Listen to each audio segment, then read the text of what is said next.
Hello everyone. मैं आलोक सिंह आप सभी लोगों का आपके अपने यूट्यूब चैनल में स्वागत करता हूं। जैसा कि बेटा हम लोग जानते हैं कि हम लोग डेली क्लास को कर रहे हैं और जिसमें से बेटा हमारी 3 क्लास इससे पहले रिकॉर्ड हो चुकी हैं और उसकी लाइव क्लास भी आ चुकी हैं और उसी प्रोसेस को आगे बढ़ाते हुए हम अपनी आज की क्लास को लेकर के आए हैं। और जैसा डेली का टारगेट है हमारा 10 क्वेश्चन को सॉल्व करने का, उसी माध्यम से बढ़ते हुए आज भी हम लोग अपने 10 क्वेश्चंस को क्या करेंगे, सॉल्व करेंगे। तो बेटा हम लोगों ने पिछली क्लास में जितने भी कॉन्सेप्ट के क्वेश्चंस किए हैं, जितने लोगों ने अभी तक उन वीडियो को नहीं देखा है सभी लोग उन वीडियो को देख लें, जिससे कि आगे आने वाली भी क्लास आपको समझ में आए। क्योंकि बेटा मैथ को करने के लिए आपका बेसिक कॉन्सेप्ट क्लियर होना चाहिए, इसलिए जो भी स्टार्टिंग की क्लास है वो आप सारी की सारी अगर देख लोगे तो किसी भी प्रकार का आपको कोई भी कंफ्यूजन नहीं आएगा। और आज देखते हैं आज का अपना पहला क्वेश्चन क्या है, किस पैटर्न पर फॉलो करता है, और उस पैटर्न पर आज हम लोग क्या करेंगे, बातचीत करेंगे। तो समय ज़्यादा ना लेते हुए हम आपके अगले क्वेश्चंस की तरफ आते हैं और देखते हैं आज का हमारा पहला क्वेश्चन क्या है। देखिए बेटा आज का अपना जो पहला क्वेश्चन है वो क्या है, एक परीक्षा में उत्तीर्ण अंक 35% है, एक उम्मीदवार 135 अंक प्राप्त करता है और 40 अंकों से फेल हो जाता है, तो परीक्षा का अधिकतम अंक ज्ञात करना है। हमें परीक्षा का जो मैक्सिमम अंक है वो क्या करना है, फाइंड आउट करना है। अब इस क्वेश्चन को सॉल्व करने से पहले बेटा हम आपका कॉन्सेप्ट क्लियर करेंगे और उसके बाद हम क्वेश्चंस को क्या करेंगे, सॉल्व करेंगे। तो सबसे पहले तो बेटा आप कॉन्सेप्ट को समझिएगा कि कभी भी आपके पास इस टाइप के क्वेश्चंस अगर आ रहे हैं तो आपको 4 बातें, 4 पॉइंट्स जो है अपने माइंड पर रखने होंगे। वो पॉइंट्स हम आपके सामने बोलेंगे, सभी लोग लिख लेना, अपनी कॉपी पर राइट डाउन कर लेना और उन पॉइंट्स के माध्यम से क्वेश्चंस को क्या करेंगे, सॉल्व करेंगे। देखो जिसमें बेटा पहला पॉइंट है जो हमारा वो क्या है, जो भी क्वेश्चंस के अकॉर्डिंग रियल वैल्यू है हमें अपने अकॉर्डिंग वो वाली वैल्यू चाहिए। पहला पॉइंट बेटा क्या है, जो भी क्वेश्चंस के अकॉर्डिंग रियल वैल्यू है हमें अपने अकॉर्डिंग वो वाली वैल्यू चाहिए। ठीक है। सेकंड पॉइंट है, फिर हम अपनी वाली वैल्यू का कंपेयर उस रियल वैल्यू से कराएंगे। फिर हम अपनी वाली वैल्यू का कंपेयर रियल वैल्यू से कराएंगे। थर्ड पॉइंट है, फिर हम अपनी वाली वैल्यू को 1 बनाएंगे। थर्ड पॉइंट क्या है बेटा, फिर हम अपनी वाली वैल्यू को 1 बनाएंगे। और फोर्थ पॉइंट है, जो पूछा जाएगा उससे मल्टीपल करा देंगे, जो पूछा जाएगा उससे मल्टीपल या गुणा करा देंगे। बात समझ में आई? अभी किसी को ये पॉइंट समझ में नहीं आए होंगे क्योंकि अभी हमने केवल आपको पॉइंट्स बताए हैं। सभी लोग इन पॉइंट्स को वीडियो को रिपीट करके लिख लीजिएगा और इन पॉइंट्स को अप्लाई कैसे करना है वो हम लोग क्वेश्चंस के माध्यम से देखेंगे और इन 4 बातों का ही यूज करके क्वेश्चंस बेटा हम लोग क्या करेंगे, सॉल्व करेंगे और तरीका सीखेंगे कैसे इसको लगाया जाता है। तो बेटा इसमें सबसे पहला जो कंफ्यूजन होता है वो क्या कंफ्यूजन होता है, आखिर ये रियल वैल्यू क्या है। हमने जैसे पहले पॉइंट में क्या बताया कि जो क्वेश्चंस के अकॉर्डिंग रियल वैल्यू है हमें अपने अकॉर्डिंग वो वाली वैल्यू चाहिए। तो सबसे पहले हमें पता होना चाहिए कि रियल वैल्यू क्या होती है या फिर क्या नहीं होती हैं। तो जान लेते हैं कि रियल वैल्यू क्या क्या नहीं होती हैं, तो बचे हुए मान क्या हो जाएंगे, रियल मान हो जाएंगे। तो बेटा कोई भी मान आपको परसेंटेज में दिया जाए, कोई भी मान आपको किस में दिया जाए, परसेंटेज में, प्रतिशत में दिया जाए, या फिर कोई भी मान आपको अनुपात में, रेशियो में दिया जाए, या फिर आपको 2 गुना, 3 गुना या 2 टाइम्स, 3 टाइम्स करके दिया जाए, या कोई मान आपको भिन्न में फ्रैक्शन में दिया जाए जैसे 1/2, 2/3, 3/4 फ्रैक्शंस में दिया जाए, या जो भी क्वेश्चंस के अंदर आप एज्यूम करते हो, ये सारे के सारे मान रियल मान नहीं होते हैं, ये हमारे क्या होते हैं, एज्यूम मान होते हैं, या मतलब ये रियल वास्तविक मान हम लोग इनको नहीं मानते हैं। इसके अलावा जो भी क्वेश्चंस के अंदर बचा होगा वो सारा का सारा जो होगा वो हमारा रियल मान कहलाएगा। इसके अलावा जो भी क्वेश्चंस के अंदर बचा होगा वो सारा का सारा क्या होगा, रियल मान कहलाएगा। और इन्हीं 4 पॉइंट्स के माध्यम से बिना फॉर्मूले का यूज किए हम क्वेश्चन को क्या करेंगे, सॉल्व करेंगे। पहले तो हम आपको पूरी डिटेल्स बताएंगे, सभी लोग पूरी डिटेल्स के माध्यम से क्वेश्चन को सॉल्व करेंगे और जैसे ही हमारे ये पॉइंट्स क्लियर हो जाएंगे तो फिर हम इसके शॉर्टकट पर बढ़ चलेंगे कि हम लोग फिर पूरे पॉइंट्स को अप्लाई ना करके इनमें कुछ पॉइंट्स को कम कर देंगे और फिर क्वेश्चंस को सॉल्व करना क्या कर देंगे, शुरू कर देंगे। मगर पहले हम आपको पूरा तरीका सिखाएंगे। जैसे ही आप पूरा तरीका सीख जाओगे फिर हम आपको उसके आगे के लिए क्या करेंगे, अपडेट करेंगे। फिर आगे हम आपको बताएंगे कि आगे आपको कैसे सॉल्व करना है। तो बढ़ते हैं और क्वेश्चंस को सॉल्व करते हैं। देखो सबसे पहले अगर हम बात करें बेटा, क्वेश्चन पढ़ते हैं। एक परीक्षा में उत्तीर्ण अंक 35% है। बेटा देखो हमारे पास जो उत्तीर्ण अंक है वो कितना है, 35% है। अगर हम कहें तो ये 35 जो परसेंट है ये हमारे पास में क्या है, परसेंट में है। तो इसका मतलब क्या ये रियल वैल्यू है? नहीं। 35 जो है वो परसेंट में है, क्या ये रियल वैल्यू है? नहीं है, क्योंकि हमने आपको बताया परसेंटेज वाला मान रियल मान नहीं होता है। आगे देखो क्या कह रहा है, एक उम्मीदवार 135 अंक लाया और 40 अंकों से क्या हो गया, फेल हो गया। अगर इसको 40 नंबर दे दिए जाए तो ये क्या हो जाएगा, पास हो जाएगा। मतलब 135 अंक लाता है, 40 अंकों से क्या हो जाता है, फेल हो जाता है। अगर इसे 40 नंबर क्या किए जाए, दे दिए जाए तो ये क्या हो जाएगा, पास हो जाएगा। इसका मतलब 135 में अगर 40 को ऐड कर दे तो हमारे अकॉर्डिंग कितने नंबरों से, मतलब हमारे का मतलब क्वेश्चंस के अकॉर्डिंग कितने नंबरों से पास हो रहा है, 175 नंबर से क्या हो रहा है, पास हो रहा है। बात समझ में आ रही? 175 नंबर से वो क्या हो जाएगा, पास। मतलब 135 अंक लाया, 40 अंकों से क्या हो गया, फेल हो गया। अगर 135 में 40 अंक क्या किए जाए, जोड़ दिए जाए तो ये क्या हो जाएगा, पास हो जाएगा। तो 135 में 40 को जोड़ दिया तो कितना आया, 175। मतलब अगर 175 अंक लेकर के आया होता, 175 नंबर लेकर के आया होता तो वो क्या हो जाता, पास हो जाता। और हमें बेटा क्या ज्ञात करना, परीक्षा का अधिकतम अंक ज्ञात करो। मतलब मैक्सिमम मार्क हमको क्या करना है, ज्ञात करना है। बात समझ में आ गई? अब देखो बेटा ये जो 175 है ये क्या है, रियल वैल्यू है। ये क्या है, रियल वैल्यू है। क्यों है? क्योंकि ये बेटा परसेंटेज में नहीं है, ये आपका फ्रैक्शन में नहीं है, फ्रैक्शन का मतलब भिन्न में नहीं है, अनुपात में नहीं है, या फिर 2 टाइम्स 3 टाइम्स में नहीं है। इसका मतलब ये क्या है, हमारे पास रियल मान है। क्योंकि हमने आपको बताया था रियल मान कौन कौन से नहीं होते, परसेंटेज वाला मान, फ्रैक्शन वाला मान, रेशियो वाला मान, टाइम्स वाला मान, जो भी होगा ये रियल मान नहीं कहलाएगा। इसके अलावा जो भी बचा हुआ मान होगा वो क्या होगा, रियल मान। इसका मतलब रियल मान में बेटा हमारे पास कितना आया, 175। और ये 175 क्या है, पासिंग नंबर। 175 क्या है, पासिंग नंबर या फिर रियल मान। कोई कसम कंफ्यूजन नहीं। बढ़ते हैं। अब देखो बेटा पास या फेल हमेशा किस पर होता है, मैक्सिमम मार्क पर, अधिकतम अंक पर। कोई भी बच्चा अगर पास हुआ है या फेल हुआ है तो वो किस पर डिफाइन किया जाता है, अधिकतम अंक पर। क्या अधिकतम अंक दे रखे हैं, नहीं दे रखे हैं। तो बेटा हम लोग क्या करते हैं, अधिकतम अंक को मान लेते हैं 100। माना कि हमारे पास मैक्सिमम मार्क या अधिकतम अंक कितना है, 100। बात समझ में है? अधिकतम अंक कितना माना, 100। 100 का कितने परसेंट पासिंग मार्क्स है, 35%। अगर 100 का 35% निकालें तो कितना आएगा, 35। इसका मतलब हमारे अकॉर्डिंग कितने नंबर से पास हो रहा है, 35 नंबर से पास हो रहा है। ये किसने, ये हमारा वाला मान हुआ भाई। 100 नंबर हमने मैक्सिमम मार्क माने भाई, मानने के लिए हमने आपको कितना बताया, 100। 100 का कितने परसेंट, 35%। अगर 100 का 35% निकाले तो कितना आएगा, 35 नंबर से वो हमारे अकॉर्डिंग क्या है, पास है। मगर रियल वैल्यू के अकॉर्डिंग कितने नंबर से पास है, 175 नंबर से पास है। इसका मतलब यही तो हुआ कि 35 बराबर बेटा कितने के होगा, 175 के। 35 बराबर कितने के होगा, 175 के। कोई कंफ्यूजन नहीं। आइए एक बात करते हैं फिर से। हमने आपको पहला पॉइंट क्या बताया, जो क्वेश्चंस के अकॉर्डिंग रियल वैल्यू है हमें अपने अकॉर्डिंग वो वाली वैल्यू चाहिए। तो क्वेश्चंस के अकॉर्डिंग 175 क्या था, पासिंग मार्क्स। हमने अपने अकॉर्डिंग पासिंग मार्क्स कितना निकाला, 35। पहला पॉइंट समझ में आया, कोई कंफ्यूजन नहीं। पहला पॉइंट क्या था, जो क्वेश्चंस के अकॉर्डिंग रियल वैल्यू है हमें अपने अकॉर्डिंग वो वाली वैल्यू चाहिए। तो बेटा हमारे अकॉर्डिंग रियल वैल्यू में क्या था, पासिंग मार्क्स, जो कि कितना था, 175 नंबर। तो हमारे अकॉर्डिंग क्वेश्चंस के अकॉर्डिंग 175 है, हमारे अकॉर्डिंग कितना है, 35।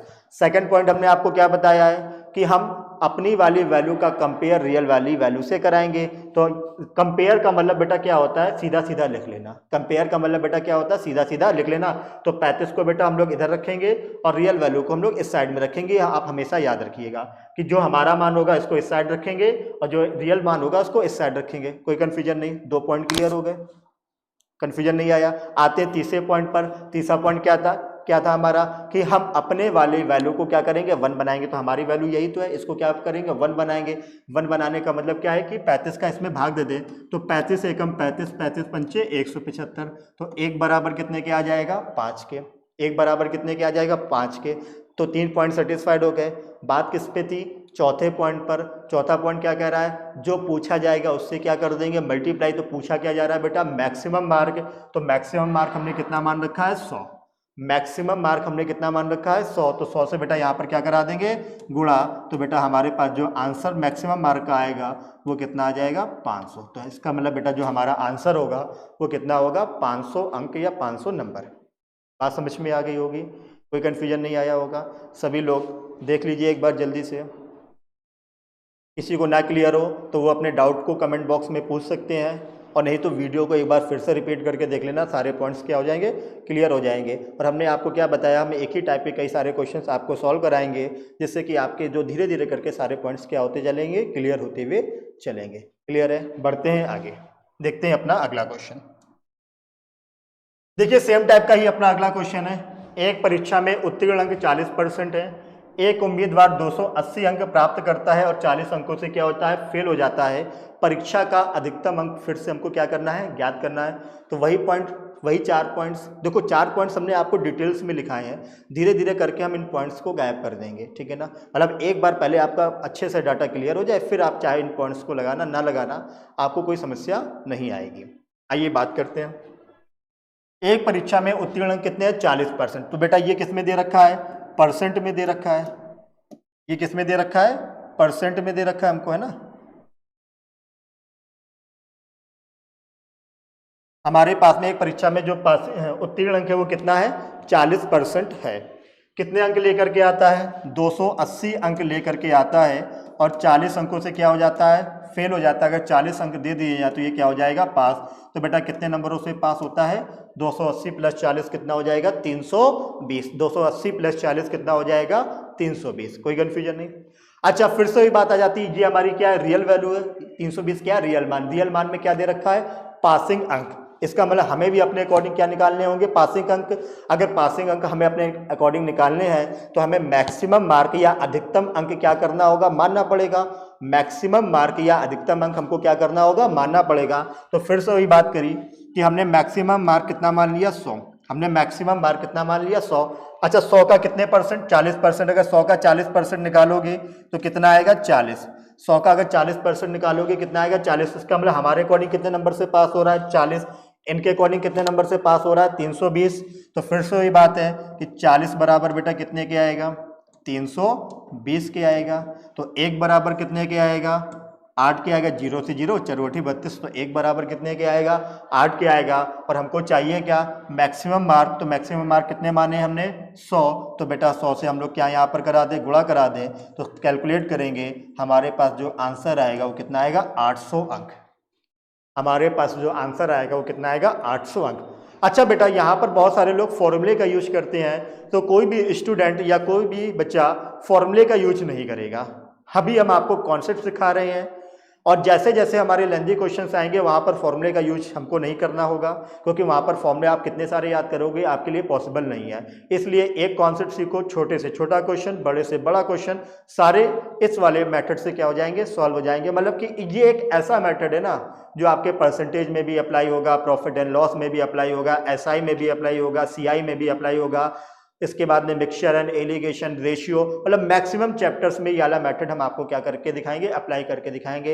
इसलिए सभी लोग इस वाले मेथड को सीखने का क्या करें, प्रयास करें। और जैसे ही एक बार ये वाला मेथड सीख जाओगे ना, तो आपको फिर फॉर्मूलों की जरूरत नहीं पड़ेगी। मतलब कम से कम फॉर्मूले आपकी कहीं कहीं यूज होंगे, नहीं तो मैक्सिमम हम इसी वाले पॉइंट्स के द्वारा आपके क्वेश्चंस को क्या करा देंगे, सॉल्व करा देंगे। कोई कंफ्यूजन नहीं। तो 40 बराबर कितने का था, 320 के। तो 1 बराबर कितने के आया, 8 के। तो 100 बराबर कितने के हो गया, 800 के। बात समझ में आ गई होगी। बढ़ते हैं अपने अगले क्वेश्चंस की तरफ, देखते हैं हमारा अगला क्वेश्चंस क्या है। देखिए बेटा फिर सेम टाइप का क्वेश्चन आ गया। एक परीक्षा में उत्तीर्ण अंक 33% है, एक विद्यार्थी 125 अंक प्राप्त करता है और 40 अंकों से फेल हो जाता है। परीक्षा का अधिकतम अंक हमको क्या करना है, ज्ञात करना है। फिर सेम टाइप का क्वेश्चन है। तो अब हम यहाँ पर जल्दी से सॉल्व करते हैं। पर हमने मान लिया अधिकतम अंक कितने माने, 100। हमने बेटा अधिकतम अंक कितने मान लिए, 100, ठीक है। हमने बेटा अधिकतम अंक कितने माने 100, 100 का कितने परसेंट 33%। तो बेटा 100 का अगर 33% निकालेंगे तो हमारे अकॉर्डिंग कितने नंबर से पास हो रहा है, 33 नंबर से पास हो रहा है। 125 अंक लाता है और कितने अंकों से फेल हो जाता है, 40 अंकों से फेल हो जाता है। अगर 40 नंबर दे दिए जाए तो क्या हो जाएगा, पास। इसका मतलब अगर 165 अंक लेकर के आता तो वो क्या हो जाता, पास हो जाता। तो फिर से वही बात है कि 33 का मान जो है किसके बराबर होगा, 165 के बराबर होगा। 33 का मान बेटा कितने के बराबर होगा, 165 के बराबर होगा। तो 33 पंचे कितना होता है, 165 होता है भाई। 33 पंचे कितना होता है, 165। ठीक है, तो एक बराबर कितने के आया, 5 के। तो फिर से हमको बेटा क्या ज्ञात करना है, अधिकतम अंक ज्ञात करना है। कितना मान रखा है, 100। तो 100 से बेटा हम लोग क्या करा दे, गुणा करा दे। इसका मतलब अधिकतम अंक हमारे पास कितना आ जाएगा, 500। बात समझ में आ गई, कोई कन्फ्यूजन नहीं रहा होगा। अब यहाँ तक हमारी उम्मीद है कि अब अगर कभी भी इस टाइप का क्वेश्चन आपके पास आएगा तो आप उसको क्या कर पाओगे, सॉल्व कर पाओगे। आपको किसी भी प्रकार का कोई भी डाउट नहीं रहेगा। बढ़ते हैं हम अपने अगले क्वेश्चंस की तरफ, देखते हैं हमारा अगला क्वेश्चंस क्या है। देखिए, लगता है क्वेश्चंस को थोड़ा सा चेंज किया गया है। ए जो है 30% अंक प्राप्त करता है एवं 15 अंकों से अनुत्तीर्ण हो जाता है। बी 40% अंक प्राप्त करता है एवं उत्तीर्णांक से 35 अंक अधिक प्राप्त करता है। तो परीक्षा में लगभग उत्तीर्णांक प्रतिशत कितना है वो हमको क्या करना है, ज्ञात करना है। अब थोड़ा सा पैटर्न बेटा क्या कर दिया गया है, चेंज कर दिया गया है। तो देखते हैं कि इस पैटर्न के क्वेश्चंस को हम लोग कैसे सॉल्व करेंगे, उसको लगाने का तरीका हम लोग सीखते हैं। अब देखो जरा बेटा, हमारे पास जो डिमांड है वो क्या डिमांड है कि एक जो है ए पर्सन है, सभी लोग सोल्यूशन को देखिएगा। जो एक पर्सन है हमारे पास में ए, वो 30% अंक क्या करता है, प्राप्त करता है। भाई 30% अंक क्या करता है, प्राप्त करता है और 15 अंकों से फेल हो जाता है। अगर इसको 15 नंबर दे दिए जाए तो ये क्या हो जाएगा, पास। भाई कोई भी व्यक्ति है 30% अंक क्या करता है, प्राप्त करता है और कितने अंकों से फेल हो जाता है, 15 अंकों से फेल हो जाता है। अगर इसको 15 नंबर दे दिए जाए तो ये क्या हो जाएगा, पास हो जाएगा। आगे बढ़ते हैं। बी जो है 40% अंक प्राप्त करता है। बी कितने परसेंट प्राप्त करता है, 40% अंक प्राप्त करता है एवं उत्तीर्णांक से 35 अंक अधिक प्राप्त करता है। इसका मतलब अगर यहाँ से 35 अंक माइनस कर दिए जाएं तो भी ये क्या हो जाएगा, पास हो जाएगा। और दोनों ही अब पास हो रहे हैं, इसका मतलब दोनों ही इक्वेशन अब आपस में एक दूसरे के क्या हो जाएंगी, बराबर। भाई 35% लाया, 15 अंकों से क्या हो गया, फेल हो गया। 15 नंबर दे दिए तो ये क्या हुआ, पास। ये 40% नंबर लेकर के आया, जो पास होने से 35 नंबर क्या थे, ज़्यादा थे। तो यहाँ पर बेटा 35 हमने क्या किया, माइनस कर दिया। तो ये भी क्या हो गया, पास। ये भी पास हुआ, ये भी पास हुआ। तो दोनों आपस में क्या हो जाएंगे, बराबर हो जाएंगे। जैसा क्वेश्चन कह रहा था हमने वैसा ही यहाँ पर काम कर दिया। अब इसी को क्या किया जाए, कैलकुलेट कर लिया जाए। तो बेटा 40 में से 30 गया तो कितना आया, 10%। 40 में से 30 गया तो कितना आया, 10%। और 35 प्लस 15 कितना हुआ, 50। 35 प्लस 15 कितना हुआ, 50।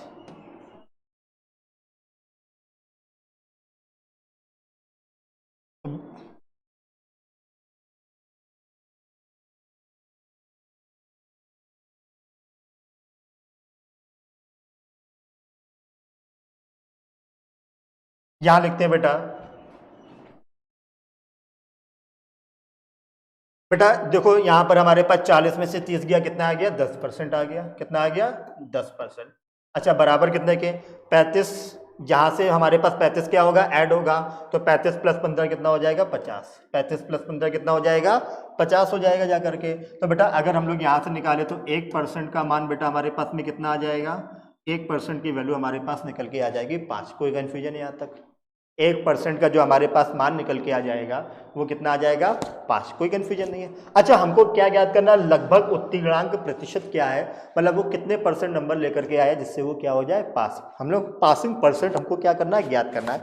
अब देखो हम लोग पूरा क्वेश्चन सॉल्व नहीं करेंगे, यहाँ से थोड़ा सा दिमाग लगाना और हम लोग सीधा सीधा क्वेश्चन क्या करते हैं, सॉल्व करते हैं। अब देखो जरा, अगर हम कहें कि 30% नंबर लेकर के आया था, 15 अंकों से क्या हो गया था, फेल। अगर 15 नंबर इसको दे दिया तो क्या हो जाए, पास। तो ये तो बेटा ऑलरेडी परसेंटेज में है ही है। अगर 15 को भी परसेंटेज में बदल दिया जाए, किसको, 15 को अगर परसेंटेज में बदल दिया जाए, ये टोटल हमारा पासिंग परसेंट हो जाएगा। किसको बदल दे बेटा, 15 को अगर हम लोग परसेंटेज में बदल दें तो ये टोटल हमारा क्या हो जाएगा, पासिंग परसेंट हो जाएगा। क्योंकि 30 तो हमारे पास पहले से ही है, 15 को और परसेंटेज में बदल देते हैं। तो बेटा 1% की वैल्यू कितनी है, 5। 1% की वैल्यू कितनी है, 5। हमको किसको बदलना है, 15 को। मतलब यहाँ पर हमें कितना बना लेना है, 15। 5 की जगह कितना बनाना है हमको 15। तो बेटा 5 को अगर 15 बनाना है तो 3 से हम लोग क्या कर देते हैं, गुणा कर देते हैं।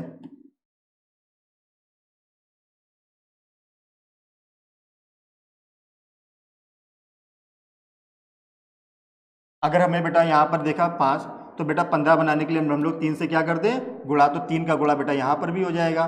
तो 3% की वैल्यू कितनी आ जाएगी, 15। 3% की वैल्यू कितनी हो जाएगी, 15। बात समझ में आ गई। 3% का मान बेटा कितना हो जाएगा हमारे पास, 15 के बराबर। तो बेटा 30% ये था, और 15% की वैल्यू कितनी है, 3। तो अगर हम लोग इसको कैलकुलेट करें तो हम लोग यहाँ से बोल सकते हैं 30% प्लस का 3%। तो बेटा हमारे पास जो पासिंग परसेंट होगा वो कितना होगा, 33%। तो जो हमारा आंसर आएगा वो कितना निकल के आ जाएगा, 33%। 33% हमारा क्या होगा, आंसर होगा। बात समझ में आ रही है, कोई कन्फ्यूजन नहीं, क्लियर हुआ ना। एक बार फिर से रिपीट कर देते हैं।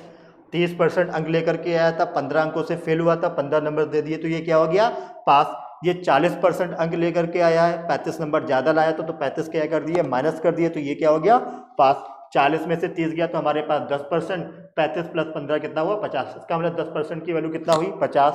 तो 1% की वैल्यू कितनी हुई, 5। हमको इसको पासिंग परसेंट निकालना था, तो बेटा इस 15 को परसेंटेज में बदल दें। तो 5, हम 1% का मान 5 है, तो 3 से गुणा कराया तो 15% की वैल्यू, 15 की वैल्यू कितनी होगी, 3%। 15 की वैल्यू कितनी होगी, 30। तो 30 प्लस 3 हमारे पास में जो आंसर होगा वो कितना होगा, 33%। बात समझ में आ गई होगी। बढ़ते हैं हम अपने अगले क्वेश्चन की तरफ, देखते हैं हमारा अगला क्वेश्चन क्या है। देखिए अगला क्वेश्चन क्या है, किसी परीक्षा में एक छात्र 30% अंक प्राप्त करता है तथा 25 अंकों से अनुत्तीर्ण हो जाता है। उसी परीक्षा में एक अन्य छात्र 40% अंक प्राप्त करता है जो उत्तीर्णांक से 25 अंक अधिक है। परीक्षा का पूर्णांक ज्ञात करना है। अब की बार देखो क्वेश्चन तो सेम है, मगर अब की बार हमको परसेंटेज में नहीं, पूर्णांक बताने, मतलब कितने नंबर का एग्जाम हो रहा था उस नंबर की वैल्यू हमको क्या करनी है, फाइंड आउट करनी है। मतलब अब की बार पिछले वाले क्वेश्चन में क्या पूछा जा रहा था, परसेंटेज, मगर अब की बार परसेंटेज ना पूछ करके आपसे क्या पूछ रहा, पूर्णांक, मतलब कितने नंबर का पेपर हो रहा था या अधिकतम अंक हमको क्या करने हैं, ज्ञात करने हैं। तो पहले तो हम लोग क्या करेंगे, उसी मेथड का यूज करेंगे जो हमने लगाया था कि भाई 30% अंक वो क्या करता है, प्राप्त करता है। 30% अंक वो क्या करता है, प्राप्त करता है। चलिए देखते हैं। भाई 30% अंक क्या किया, प्राप्त करता है, और 25 अंकों से अनुत्तीर्ण हो जाता है। अगर 25 अंक दे दिए जाए तो ये क्या हो जाएगा, पास हो जाएगा। ठीक है। इसके बाद अगर बात करें, 40 अंक प्राप्त करता है जो कि उत्तीर्णांक से 25 अंक क्या है, अधिक है। तो बेटा 40% अंक लेकर के आता है जो कि 25 अंक अधिक है, तो 25 यहाँ पर क्या कर दिए जाए, माइनस कर दिया जाए, तो भी ये क्या हो जाएगा, पास हो जाएगा। तो भी ये क्या हो जाएगा, पास। फिर से आइए कैलकुलेट कर लेते हैं। अगर इसको हम लोग बेटा कैलकुलेट करें तो बेटा 40 में से 30 गया तो कितना आया, 10%। अच्छा 25 प्लस 25 कितना हो जाएगा, 50। इसका मतलब 10% की वैल्यू कितनी है, 50। और हमको ज्ञात क्या करना है, मैक्सिमम मार्क, अधिकतम अंक ही तो ज्ञात करना है। तो अधिकतम अंक कितना होता है, 100%। अधिकतम अंक कितना होता है, 100%। तो बेटा 10% की वैल्यू कितनी है, 50। हमें इसको बनाना कितना है, 100%। अगर 10% है तो इसको 100% बनाने के लिए बेटा हम लोग यहाँ पर क्या कर दें, 10 का गुणा कर दें, और 10 का गुणा यहाँ पर भी कर दिया जाए, तो 50 गुणे 10 हो जाएगा हमारे पास में। तो बेटा 100% की जो वैल्यू हमारे पास में निकल के आएगी वो कितनी निकल के आ जाएगी, 500। इसका मतलब परीक्षा का जो अधिकतम अंक है वो हमारे पास में कितना है, 500 अंक। बात समझ में आ गई। देखिए फिर से 30% अंक लाया, 25 अंकों से क्या हो गया, फेल, तो 25 अंक दे दिए जाए तो ये क्या हो जाएगा, पास। 40% अंक लेकर के आया, 25 अंक ज़्यादा था तो 25 में क्या कर दिया जाए, माइनस, तो ये भी क्या हो जाएगा, पास हो जाएगा। तो बेटा 10% की वैल्यू हमारे पास 50 के बराबर, और हमको चाहिए क्या था बेटा, मैक्सिमम मार्क चाहिए था। तो 10% अगर 50 है तो मैक्सिमम मार्क 100% होता है। तो 10 को 100 बनाने के लिए 10 का गुणा कर दे, तो दोनों पक्षों में कर दिया, तो 100% की वैल्यू बेटा हमारे पास कितनी निकल के आ गई, 500 निकल के आ गई। क्लियर है पॉइंट। बढ़ते हैं अब अपने अगले क्वेश्चन की तरफ, देखते हैं हमारा अगला क्वेश्चन क्या है। देखिए बेटा, एक परीक्षार्थी ने 30% अंक प्राप्त किए तथा वह 108 अंकों से अनुत्तीर्ण रहा, और दूसरे परीक्षार्थी ने 52% अंक प्राप्त किए जो उत्तीर्ण होने के लिए आवश्यक अंकों से 24 अधिक हैं। उत्तीर्ण होने के लिए कम से कम कितने परसेंट अंक चाहिए। तो देखिए ये पहले टाइप का जैसा है जो अभी हमने इस क्वेश्चन से पहले वाला क्वेश्चन आपको कराया था। तो आइए फिर से इसको सॉल्व करके देखते हैं कैसे ये होगा। देखो बेटा, हमारे पास कितने परसेंट अंक लाता है, 30% अंक लेकर के आया, 30% अंक ये लेकर के आता है, वह 108 अंकों से अनुत्तीर्ण रहा। अगर 108 अंक इसको दे दिए जाए तो ये क्या हो जाएगा, पास, बराबर लगाया। फिर क्या कह रहा है, 52% अंक वो क्या करता है, प्राप्त करता है। तो 52% अंक उसने क्या किए हैं, प्राप्त किए हैं, जो कि उत्तीर्ण होने के लिए आवश्यक अंकों से 24 अंक अधिक है। तो बेटा 24 यहाँ पर क्या कर दो, माइनस कर दो, तो ये भी क्या हो जाएगा, पास। तो दोनों ही पास हुए, तो दोनों को आपस में क्या कर दिया, बराबर कर दिया। तो आइए फिर आगे केवल कैलकुलेशन करनी रह गई है। तो बेटा हमारे पास 52 में से 30 जाएगा तो कितना बचेगा, 22%। 52 में से 30 चला गया तो हमारे पास में कितना बचेगा, 22%। और यहाँ पर 24 यहाँ पर क्या हो जाएगा, ऐड हो जाएगा। तो 108 और प्लस 24 कर देते हैं, तो हमारे पास बेटा 108 प्लस 24 कितना हो जाएगा, 32, 132 हो जाएगा। बात समझ में आई, कोई कन्फ्यूजन नहीं। अच्छा, अब हम लोग इसको क्या करते हैं, काट देते हैं, डिवाइड कर देते हैं। तो 11 दूनी 22 और 11 एकम 11 और 2 13, तो 11 दूनी 22, तो 2 एकम 2, 2 छंग 12। तो 1% की वैल्यू बेटा हमारे पास कितनी आ गई, 6। 1% का बेटा मान हमारे पास कितना निकल के आ गया, 6 आ गया। और हमें बेटा बताना क्या है, पासिंग परसेंट। अब देखो जरा, इसको अगर आप उठाते हो तो थोड़ा सा कैलकुलेट ज़्यादा करना पड़ेगा। अगर आप सेकंड वाले को उठा लेते हो तो आपको कैलकुलेशन थोड़ी सी क्या करनी पड़ेगी, कम करनी पड़ेगी। अब देखो जरा, सेकंड वाले से हम उठा के काम करते हैं। 52% नंबर लेकर के आया है, जो पास होने से 24 अंक क्या था, ज़्यादा था। अगर 24 को परसेंटेज में बदल दिया जाए और 52% में से उतना क्या कर दे, माइनस कर दे, तो हमारे पास पासिंग परसेंट की वैल्यू पता चल जाएगी। क्योंकि 52% लाया था, 24 अंक क्या थे, अधिक थे। तो 24 अंकों को हम लोग अगर परसेंटेज में बदल दे और यहाँ से जाकर के क्या कर दे, माइनस कर दे, तो हमारे पास किसका मान आ जाएगा, पासिंग परसेंट का। तो 1% की वैल्यू 6 है, तो हमें इसको 24 बनाना है, तो 4 से क्या कर दे, गुणा कर दे। इसका मतलब 4% का जो मान है वो कितने के बराबर है, 24। मतलब 4% की जो वैल्यू है वो कितने के बराबर होगी, 24 के बराबर। तो हमें पासिंग परसेंट निकालना है, तो हमारा बेटा आंसर हो जाएगा 52% माइनस का 4%। तो 52 में से 4 गया, तो बेटा हमारे पास में जो आंसर होगा वो कितना होगा, 48%। बात समझ में आई, कोई कन्फ्यूजन नहीं। अच्छा, एक चीज़ बेटा हम आपको बताना चाहेंगे कि हम आपके सामने ये पूरी कैलकुलेशन लिखते हैं, क्योंकि हमारे साथ में जो बिल्कुल न्यू स्टूडेंट है वो भी जुड़ा हुआ है और जो पुराने स्टूडेंट है वो भी जुड़े हुए हैं। तो जितने भी जिनको चीज़ें पहले से ही आती हैं वो कैलकुलेशन को इस तरीके से ना करके माइंड कैलकुलेशन करेंगे। देखो, हमने यहाँ पर 52% माइनस 4% आपको लिख करके दिखाया, मगर अगर हम बेटा एग्जाम की बात करें तो क्या आपको ये लिखने की ज़रूरत थी, बिल्कुल भी नहीं। आप डायरेक्ट सीधा सीधा भी बोल सकते थे कि 52 माइनस 4 जो आएगा आंसर वो कितना आएगा, 48%। मगर हमारे साथ में जो न्यू कमर्स जुड़ा हुआ है हम उसका भी ध्यान रख करके काम कर रहे हैं, इसलिए कैलकुलेशन को हम पूरा लिख रहे हैं। इसलिए कोई भी घबराएगा नहीं कि कैलकुलेशन सर पूरी क्यों कर रहे हैं। जिसको कैलकुलेशन माइंड कैलकुलेशन करनी आती है वो माइंड में कैलकुलेशन अपनी कर सकते हैं, और ज़रूरी नहीं है कि आप पूरा डाटा यहाँ पर क्या करो, मेंशन करो, मतलब अपने एग्जाम हॉल में मेंशन करो। आप शॉर्टकट में भी कैलकुलेशन को कर सकते हो। मेन आपकी क्या है, कैलकुलेशन है। बात समझ में आई, कोई कन्फ्यूजन नहीं आता तक। तो अब जहाँ तक उम्मीद है कि आप इस टाइप के क्वेश्चंस क्या कर पाओगे, सॉल्व कर पाओगे। बढ़ते हैं हम अपने अगले क्वेश्चंस की तरफ, देखते हैं हमारा अगला क्वेश्चन क्या है। अब देखो जरा, टाइप थोड़ा सा चेंज हो गया है। किसी क्लास में 30% लड़के फुटबॉल खेलते हैं, शेष बचे लड़कों में से 40% क्या खेलते हैं, क्रिकेट खेलते हैं, और शेष 21 लड़के दूसरे खेल खेलते हैं। तो कुल लड़कों की संख्या बेटा हमको क्या करनी है, ज्ञात करनी है। कुल लड़कों की संख्या हमको क्या करनी है बेटा, ज्ञात करनी है। तो फिर से वही बात है, क्या हमारे पास में कुल लड़कों की संख्या दे रखी है, नहीं। क्या हमारे पास में कुल लड़कों की संख्या दे रखी है, नहीं दे रखी है। तो इसका मतलब हमें कुल लड़कों की संख्या क्या करनी पड़ेगी, माननी पड़ेगी। क्या करनी पड़ेगी, मानने की पड़ेगी। और मानने के लिए हमने आपको कितना बताया, कितना मानते हैं, 100। हमने आपको कितना बताया है, 100 मानते हैं। तो मान लिया कि हमारे पास कुल लड़कों की संख्या बेटा कितनी है, 100 है। कोई कन्फ्यूजन नहीं। अच्छा, 30% लड़के क्या खेलते हैं, फुटबॉल खेलते हैं। तो बेटा अगर फुटबॉल खेलने वाले लड़कों की संख्या निकाले, 100 का 30% अगर निकालोगे तो कितना आएगा, 30। फुटबॉल खेलने वाले लड़कों की संख्या कितनी आ जाएगी, 30, क्योंकि 100 लड़के टोटल माने, उसका 30% क्या खेलते हैं, फुटबॉल खेलते हैं। तो अगर 100 का 30% निकाला जाए तो फुटबॉल खेलने वाले लड़कों की संख्या कितनी आ गई, 30 आ गए।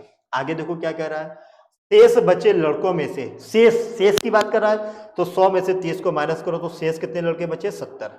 100 में से 30 माइनस किया तो शेष कितने लड़के बचे, 70 लड़के बचे। शेष बचे लड़कों में से 40% लड़के क्या खेलते हैं, क्रिकेट खेलते हैं। तो चलो भाई, क्रिकेट खेलने वाले लड़कों की संख्या निकालते हैं। तो बेटा 70 का हम लोग कितना निकाल दे, 40%। अब देखो वही चीज़ है ना, हम आपके सामने लिख रहे हैं, जरूरी नहीं है आप 70 का 40% लिख करके निकालो। आप चाहते तो डायरेक्ट भी निकाल सकते थे। तो 0 से 0, 0 से 0, तो हमारे पास 7 चौक 28, तो क्रिकेट खेलने वाले लड़कों की संख्या कितनी आ गई? 28 आ गई। इसके बाद क्या कह रहा है? और शेष 21 लड़के, तो 21 तो बेटा हमारी क्या है? Real value. ये जो 21 है ये हमारी क्या है? रियल वैल्यू है, ठीक है ना। 21 हमारी क्या है? रियल वैल्यू है, ठीक है ना। 21 हमारी क्या है? Real value. तो हमें भी क्या निकालना है? अपने अकॉर्डिंग रियल मान निकालना है। तो रियल वैल्यू में क्या? शेष बचे लड़के। तो 70 में से अगर 28 माइनस कर दें तो हमारे पास कितना आ जाएगा? 42। 70 में से 28 माइनस कर दें तो हमारे अकॉर्डिंग शेष कितने बचे लड़के? 42, जो क्या खेलेंगे? दूसरे गेम खेलेंगे। मगर रियल वैल्यू के अकॉर्डिंग कितने खेलते हैं? 21 लड़के। इसका मतलब 42 का मान बेटा कितने के बराबर होगा? 21 के बराबर। तो 1 का मान किसके बराबर होगा? 21/42 के। और आपको चाहिए क्या? कुल लड़कों की संख्या।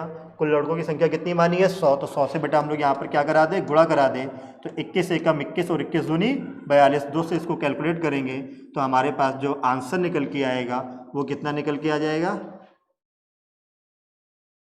बेटा? 2 से इसको काटेंगे तो बेटा हमारे पास जो आंसर निकल के आ जाएगा वो कितना निकल के आएगा? 50।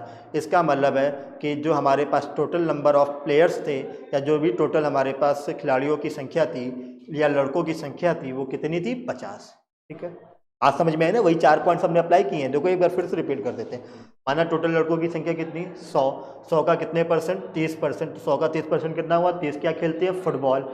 फिर क्या कह रहा है? शेष बचे लड़कों में से, तो 100 में से 30 माइनस किया, शेष कितने बचे? 70 बचे लड़कों में से 40% क्रिकेट खेलते हैं। तो 70 का 40% निकाला, कितना आया? 28 आया। कितना आया? 28। ये क्या खेलते हैं? क्रिकेट खेलते हैं। तो 70 में से 28 माइनस किया तो हमारे अकॉर्डिंग कितने लड़के बचे? 42, जो क्या खेलेंगे? दूसरे खेल खेलेंगे। इनके अकॉर्डिंग कितने दूसरे खेल खेलते हैं? 21। इसका मतलब 42 का मान किसके बराबर? 21 के बराबर। तो 1 का मान 21/42 के बराबर। हमसे पूछा क्या जा रहा था? कुल लड़कों की संख्या, जो कि कितनी मान रखी है? 100। 100 का गुणा कराया और कैलकुलेट किया तो बेटा हमारे पास में आंसर कितना निकल के आ गया? 50। कोई कन्फ्यूजन नहीं? बात समझ में आ गई होगी सभी लोगों को। तो जहाँ तक हमारी उम्मीद है कि आपके एक एक करके पॉइंट्स क्या हो रहे हैं? क्लियर हो रहे हैं। और जिसको किसी भी प्रकार का कोई भी डाउट आए वो अपने डाउट कमेंट बॉक्स में पूछ सकते हो, वो आपको क्लियर कर दिए जाएंगे। बढ़ते हैं बेटा अपने अगले क्वेश्चन की तरफ। देखते हैं हमारा अगला क्वेश्चन क्या है। एक विद्यालय में कुल छात्रों का 70% लड़के हैं। यदि लड़कियों की संख्या 756 हो तो लड़कों की संख्या क्या करनी है? ज्ञात करनी है। फिर से देखिए वही सेम टाइप का ही अपना क्वेश्चन है। फिर से अपने सेम टाइप के क्वेश्चन पर हम लोग क्या किए? आ चुके हैं। तो वही बात है कि हमने मान लिया कि हमारे पास कुल छात्रों की संख्या कितनी है? 100। हमने क्या मान लिया? कुल छात्रों की संख्या कितनी? 100। 100 का कितने परसेंट? 70% लड़के हैं। भाई 100 का 70% क्या है? लड़के। लड़के का मतलब बॉय हैं। तो बेटा हमारे पास में 30% क्या होंगी? गर्ल्स होंगी। 100 का 70% क्या है? लड़के हैं। तो 30% क्या होंगी? गर्ल्स होंगी। तो बेटा 100 का 70 70 हो गया, 100 का 30 30 हो गया। कोई कन्फ्यूजन नहीं। अच्छा, हमारे अकॉर्डिंग लड़कियों की संख्या कितनी है? 30 है। और रियल वैल्यू के अकॉर्डिंग कितनी है? 756 है। रियल वैल्यू के अकॉर्डिंग कितनी है? 756। तो फिर से बात है कि 30 का मान बेटा कितने के बराबर होगा? 756 के बराबर होगा। 30 का मान कितने के बराबर होगा? 756 के बराबर होगा। अपने वाले को 1 बनाओगे तो 756 और बटे में बेटा कितना आ जाएगा? 30 आ जाएगा। और हमको क्या ज्ञात करना है? तो लड़कों की संख्या क्या करनी है? ज्ञात करनी है। तो लड़कों की संख्या कितनी है? 70 है। तो 70 का यहाँ बेटा क्या करा दें? गुणा करा दें और कैलकुलेट कर लेते। तो 0 से 0 गया, 3 से काटो, 3 दूनी 6, 1 बचा, 3 5 15, फिर क्या बचा? 6 बचा, 3 दूनी 6। तो 252 में बेटा हम लोग किसका गुणा करा दे? 7 का करा दे। तो 7 दूनी 14 की 4, हासिल कितना गया? 1। 7 पन्ना 35 और 1 36 की 6, हासिल कितना गया? 3। और 7 दूनी 14, 14 और 3 कितना होता है बेटा? 17। तो बेटा हमारा जो आंसर होगा वो कितना हो जाएगा? 1764। देखो जरा, 7 दूनी 14 की 4, हासिल गया 1। 7 पन्ना 35 और 1 36 की 6, हासिल गया 3। 7 दूनी 14, 14 और 3 कितना हो गया बेटा? 17। तो बेटा हमारे पास लड़कों की जो संख्या होगी वो कितनी हो जाएगी? 1764। तो आपको वो 4 पॉइंट समझ में आए होंगे। अब देखो वो 4 पॉइंट्स कोई ऐसा नहीं है कि कहीं से वो है, वो केवल आपको करने का एक तरीका बता दिया गया कि आप इस तरीके से क्या करो? अप्लाई करो कि पहला पॉइंट हमें क्वेश्चंस के अंदर ये अप्लाई करना है, दूसरा पॉइंट हमें क्वेश्चंस के अंदर ये अप्लाई करना है, तीसरा पॉइंट हमें क्वेश्चंस के अंदर ये अप्लाई करना है और चौथे पॉइंट्स में आपका क्या आ जाएगा? आंसर आ जाएगा। बस ये है कि क्वेश्चंस के अंदर पहला कदम क्या उठाना है, दूसरा कदम क्या उठाना है, तीसरा कदम क्या उठाना है, चौथा कदम क्या उठाना है, उसके बारे में हमने आपको वो पहले से ही बता दिया है। ठीक है, बढ़ते हैं अपने अगले क्वेश्चंस की तरफ। देखते हैं हमारा अगला क्वेश्चन क्या है। देखिए सिंपल सा ही है। किसी संख्या के 65% में से 65 घटाने पर 65 शेष बचता है, तो संख्या याद करो। ठीक है भाई, संख्या मान लेते हैं कुछ भी, ठीक है ना, किसी संख्या के 65% में से, तो हमने मान लिया वो संख्या कितनी रही होगी, 100%। कितनी रही होगी, 100%, ठीक है।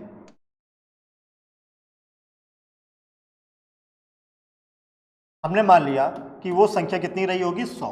बात समझ में आई, 100% ले लिया, ठीक है। तो वो क्या कह रहा है, 65% में से, तो 100 का 65% कितना होगा, 65 ही होगा।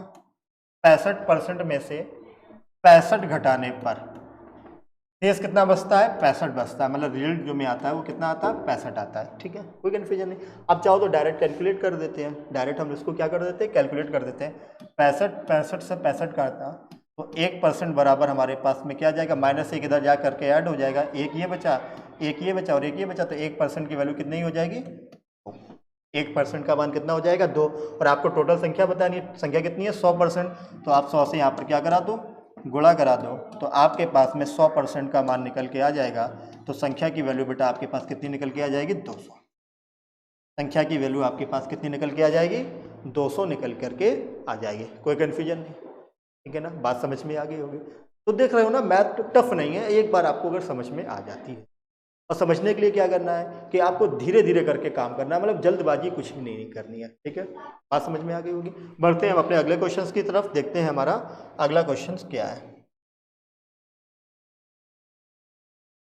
सेम टाइप का ही लग रहा है क्वेश्चन ये वाला भी। किसी संख्या के 70% में से उसका 40% घटाने पर 270 शेष बचता है, तो बताओ उसका 80% क्या होगा। उस संख्या का 80% हमको क्या करना है, ज्ञात करना है। तो फिर से वही बात है, संख्या कितनी मान ली हमने, 100%। संख्या कितनी मान ली हम लोगों ने, 100% मान ली। बात समझ में आ गई। संख्या कितनी मान ली बेटा हम लोगों ने, 100% मान ली। उसके कितने परसेंट में से, 70%, तो 100 का 70% निकालोगे तो कितना आएगा, 70% आएगा। और उसका 40%, तो भाई 100 का 40% निकालोगे तो कितना आएगा, 40 आएगा। और दोनों को क्या करने पर, घटाने पर 270 बचता है, तो बराबर कितने के हो जाएगा, 270 के। बराबर कितने के हो जाएगा, 270 के। तो 70 में से 40 गया तो कितना बचा बेटा हमारे पास में, 30%। तो 30% का मान कितने के बराबर है, 270 के बराबर। तो फिर से ही बात है, आइए इधर लिख लेते हैं। तो 1% बराबर बेटा कितने के होगा, 270, और बटे में कितना आ जाएगा, 30 के। और हमें उस संख्या का कितना ज्ञात करना है, उस संख्या का हमें कितना ज्ञात करना है, 80%। इसका मतलब यहाँ पर 80 से क्या करा दो, गुणा करा दो। भाई जो पूछा जाए उसी से तो गुणा कराते हैं, तो 80% पूछा जा रहा, तो 80 से हमने क्या करा दिया, गुणा। अब इसको कैलकुलेट कर लेते हैं, तो 0 से 0, 3 9 जा 27, तो बेटा 9 गुणे 8 कर देते हैं, तो 8 में कितना होगा, 72। तो आंसर बेटा हमारे पास कितना आ जाएगा, 720। आंसर हमारा कितना होगा, 720। बात समझ में आ गई, कोई कन्फ्यूजन नहीं। तो बेटा हमने अपने टारगेट के अकॉर्डिंग आपको 10 क्वेश्चन आज की क्लास में समझाए हैं। सभी लोग इन 10 क्वेश्चंस को समझिएगा, कहीं पर डाउट आए तो आप पूछिएगा। अगर आपके पॉइंट्स क्लियर हैं तो बहुत ही अच्छा है, नहीं क्लियर है तो एक बार वीडियो को फिर से रिपीट करके देखिएगा, और जितने भी ज़रूरतमंद लोग हैं वहाँ तक वीडियो को पहुँचाइएगा। अच्छा, सभी लोग एक बार वीडियो की क्वालिटी को देखिएगा, और वीडियो की क्वालिटी आपको कैसे लग रही है, कि आपको साफ साफ दिखाई दे रहा है कि नहीं दिखाई दे रहा है, उसके बारे में भी एक बार आप कमेंट करके मुझे बताइएगा। आज के लिए इतना ही रखते हैं, बाकी मिलेंगे हम लोग अगली क्लास में। धन्यवाद, थैंक यू।